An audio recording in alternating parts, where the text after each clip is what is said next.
بسم الله الرحمن الرحيم. الإخوة والأخوات أعضاء الحزب، الإخوة والأخوات في صفوف حراك المقاومة الإريترية من أجل العدالة والحرية والتغيير الديمقراطي، شعبنا الإريتري البطل والأمة الإسلامية، وإلى كل الشعوب المحبة للحرية والسلام، السلام عليكم ورحمة الله وبركاته. كل عام وأنتم بخير بمناسبة حلول عيد الأضحى المبارك لهذا العام 1440 هجري الموافق 2019 من الميلاد. أسأل الله أن يعيده على الأمة الإريترية والعالم أجمع.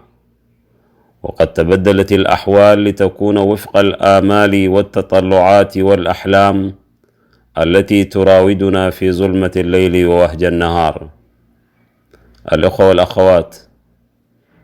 إن السلام والاستقرار هما ملازمتان للنماء والازدهار، وأن العامل المهم في تحققهما هو الإنسان الذي يعبر بأقواله وأفعاله عن أشواقه وطموحاته لتكون حياته أفضل في كل ساعة تمر عليه.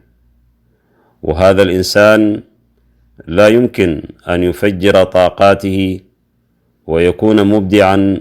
إلا عندما يعيش الحياة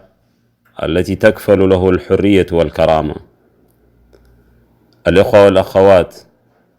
نحن اليوم في إريتريا نجد إنسانها الذي ناضل لعشرات السنين بحثا عن الحرية والكرامة،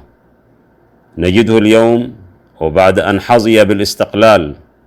الذي اتخذه وسيلة لتحقيق إنسانيته التي ملؤها العزة والكرامة، نجده وقد تسلط عليه حاكم ونظام أعطى ظهره للشعب وصار وبالا عليه يذيقه العذاب أكثر مما وجده من المستعمرين. الإخوة والأخوات، يأتي العيد بالفرحة والسرور، ولكن لا يجد في بلادنا موضعا وفي نفوس مواطنين مستقرا. فالعيد لا يجد من يستقبله من شعبنا الذي يئن من ثقل الهموم، إذ كل ما حول الإنسان الإريتري يجعله يعيش القلق على المصير، والآلام والمكابدة تلازم حياته. فكيف للإريتري أن يعبر عن فرحة العيد والأسرة قد تشتتت في شتى بقاع الأرض، وكبار السن لا يجدون من يرعاهم ويعتني بهم، والأطفال محرومين من حنان والديهم، والشباب خارج الوطن يرمقونه بحسرة من بعيد وهم قد حرموا من فرصتهم في تعميره وبنائه، والإريتريين بالخارج يتمنون العودة لوطنهم في كل حين، إذ لا عزة ولا كرامة مكتملة خارجه. الإخوة والأخوات، نحن مطالبون أكثر من أي وقت مضى أن نعمل من أجل إنهاء سلسلة المعاناة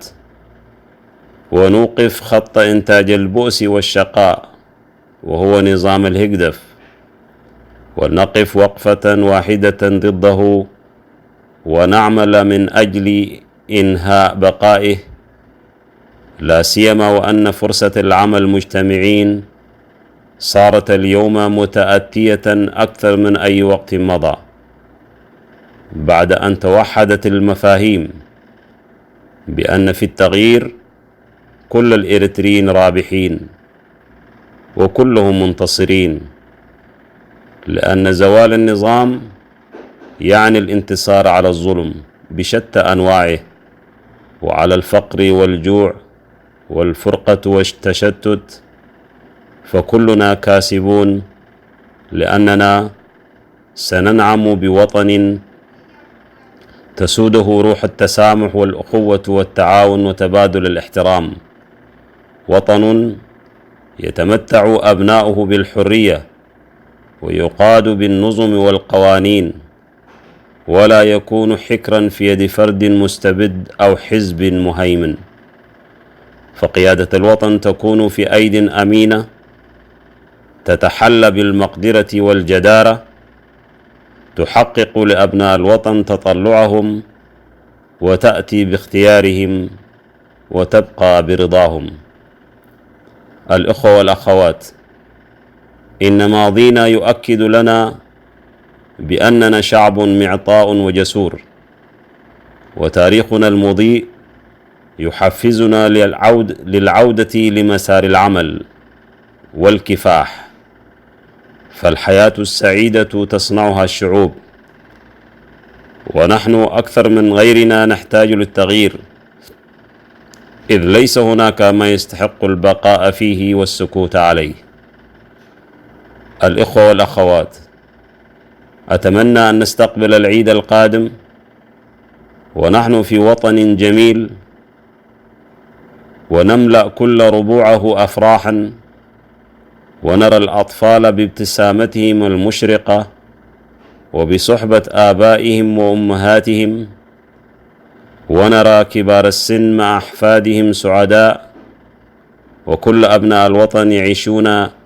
فرحة كل الأعياد المسيحية والإسلامية على السواء، ويتبادلون التهاني والتبريكات. وبهذه المناسبة العظيمة، عيد الأضحى المبارك، أسأل الله أن يتقبل من كل الحجيج حجهم، ويعودون إلى ديارهم بحج مبرور وسعي مشكور، وأتمنى أن يكملوا حجهم في يسر وسهولة، كما أتمنى لحجاج إريتريا الذين قدموا من داخل إريتريا وخارجها أن يكملوا حجهم وهم في صحة وعافية، كما أسألهم بأن يغتنموا فرصة وجودهم المكاني والزماني، ويلهجوا بالدعاء وبإلحاح بأن يعجل خلاص شعبنا من نظام البطش والاستبداد، سائلين الله أن يتقبل دعاءهم. عيد سعيد، وكل عام وأنتم بخير.